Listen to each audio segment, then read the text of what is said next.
It's Kyron from Opportunity International Australia here, and it's a little bit different today. This is part of the Inspired Speaker Series, and normally I'm sitting in the same room as the next speaker, but different world, different experience. We are doing the social distance appropriateness, but I'm joined by Fadzi Whande, who is the Principal Consultant for Workforce Diversity at the State Government of Western Australia. She has a huge amount of experience in inclusion and diversity, and incredible wisdom around leadership. And she is our speaker on the 8th of April. It's going to be a bit different. I'll tell you about that in a little bit. But Fadzi, thank you for joining us. Thank you for having me. I'm really looking forward to joining all of you on the 8th of April. That's really exciting. Now, so the general questions that I ask people, and I will go through them as I normally do, but tell us, what can we expect from you on April the 8th? Well, we are really in an unprecedented time in our history. And I think I would like to share, using my own personal story, about leading through crisis. What does it mean? What does it mean to be in a period of unknown? And how can we lead ourselves and the people that are around us if we, all have that understanding that we're all leaders in our own sphere of influence? Then what does leading at this time look like? So I want to share a bit of my personal story about some of the things that I've navigated, and what I believe this period can also teach us about ourselves and about our communities. And I think all of us need hope. We need hope to go forward, and also just appreciating the work that Opportunity International does, and how I believe that this is such a perfect opportunity, excuse the pun, for us to actually see hope and how we can actually navigate the times that we're in. So I'm really looking forward to sharing, some of my personal insights, and I think that it will be such a blessing to so many people. And a question with that notice here as well. Like, tell me a little bit about your leadership experience, just to cover off some of the areas you've worked in. So I have experience working across a few continents.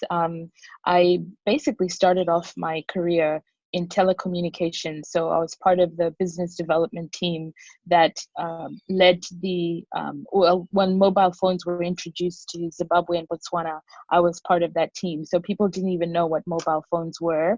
And we launched a network in the two countries. So that was quite a pretty big leadership role for me. I was very, very young. But what it taught me was, again, it was unknown.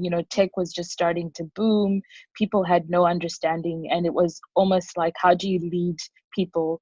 How do you get them to engage in something that they're not, familiar with? And what does that look like? So being very strategic. And that really set me up for, the things that I've done across the world. I think I went into a volunteering space because at the same time, while the tech industry, as we know it now, started to boom, the reality of HIV/AIDS was becoming quite real. And so I sort of swapped careers and went into a voluntary capacity and started working with organizations that were doing prevention work for HIV/AIDS. And that led me to the UK. But I was working for an organization that had been predominantly for gay men. And as a Christian, I realized that, we're one and the same. And so the fact that I had never engaged with people who were homosexual, to be honest, was kind of a shock for me. And then I realized that, we still had the same, values in terms of what we wanted. So that then shifted me into what I'm now doing, which is, diversity and inclusion. And so I say to people, I never chose the work of diversity and inclusion. My life experience led me to it. And that got me senior roles in Australia, in Zimbabwe, in London, and also in the USA. So I've been doing quite a lot of initiatives across the countries around bringing systemic changes to some of the structures that we have. So looking at racism, looking at sexism, looking at social cohesion. And so I've been fortunate to have my work recognized across all of those continents. And so it's just something that I'm passionate about. Yeah, well, yeah, on that as well, can you unpack any more of your passion? What really drives you? To be quite honest, one of the things, as a Christian, as somebody who has faith and who works in environments where, I am led by obviously my faith, but I work in environments where people exercise different faiths or no faiths. And one of the things that drives me is living a life worthy of the gospel.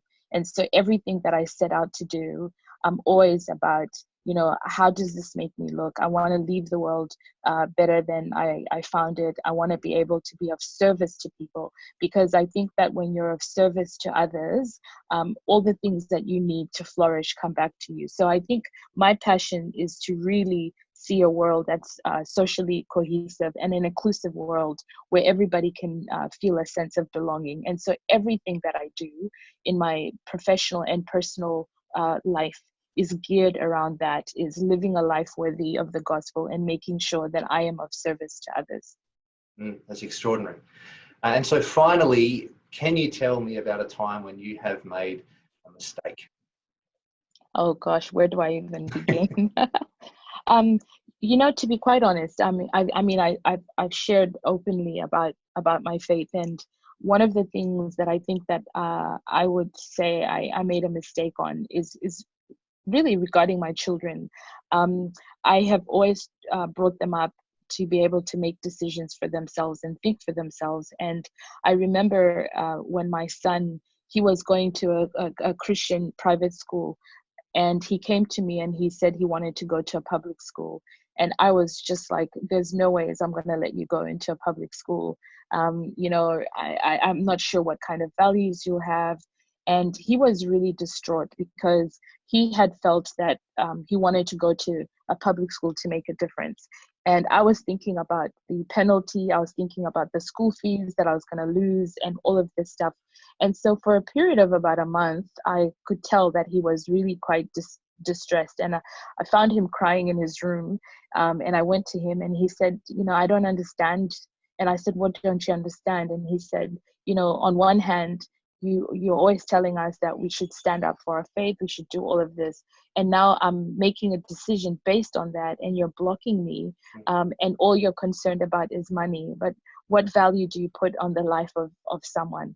And it was one of those gut punches, where you just think to yourself, I've made a mistake, and could have been a fatal one, in the sense that I felt like how I was proceeding would have had an impact on him and how he saw people, but also the lives of the people that were around him. And so I think that was a lesson that I realized in parenting, is that, just because we are parents doesn't mean that we can't learn from others, including our children. So I took that lesson for me to say that I should never, ever look down on anyone.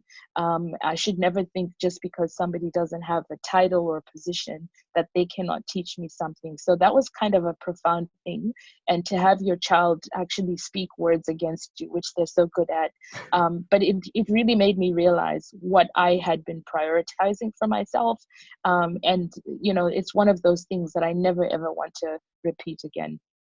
That is really profound. Thank you for sharing that. That's wonderful. Well, Fadzi, I'm really looking forward to the 8th of April. We are really fortunate to have you as part of that. So thank you for being, part of this different Inspired Speaker series. We will be doing a Facebook Live on that night. It'll be starting at 6 p.m. and we will be trying to offer you the experience of what it is like to come to a normal Inspired Speaker series, but from home. So we'll see how that goes. There will be a link that will be attached to this video and that I'll send out as well, that people can connect to the event. But Fadzi, thank you again. We look forward to hearing from you on the night.